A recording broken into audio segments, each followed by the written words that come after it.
जय श्री राधे, जय श्री कृष्णा। ओम नमो भगवते वासुदेवाय।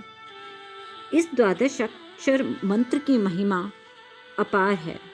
इस मंत्र का जाप करने से ही ध्रुव ने भगवान की गोद को पा लिया। क्या आप इस मंत्र के महत्व को जानते हैं? ओम नमो भगवते वासुदेवाय का पूरा मंत्र क्या है? आपने ध्रुव तारा तो देखा है। जी हाँ, वही जो आसमान में सबसे तेज चमकने वाला तारा है।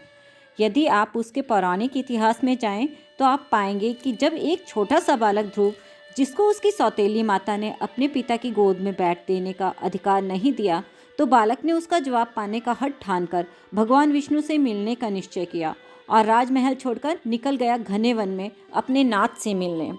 रास्ते में नारद मुनि जी मिले तो उन्होंने बताया कि विष्णु जी को पाना चाहते हो तो भक्ति करनी होगी, तप करना होगा, तभी भगवान तुमसे मिल पाएंगे और अपने सारे सवालों के जवाब पाओगे। अबोध बालक ने खुशी खुशी भक्ति मार्ग पर चलने का दृढ़ निश्चय किया और लग गया अपने प्रभु को स्मरण करने और नारद जी के दिए मंत्र को मन से जपने लगा। और मंत्र यही था, इतना ही था, ओम नमो भगवते वासुदेवाय।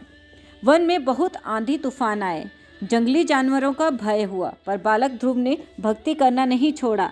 शायद इसी विश्वास के साथ कि जिस ईश्वर को मैं भज रहा हूँ अब वही मेरे रक्षक हैं। मैं जब उनसे मिलने की राह पर निकल पड़ूंगा तो अब उसकी जिम्मेदारी है मेरी रक्षा करें।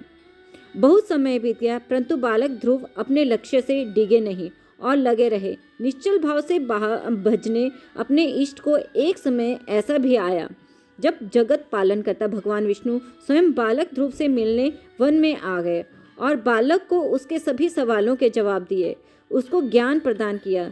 अब जब भगवान स्वयं अपने मुख से समझा रहे हों तो कोई ऐसा आयाम नहीं बचता जहाँ ज्ञान का प्रकाश ना पहुँचे।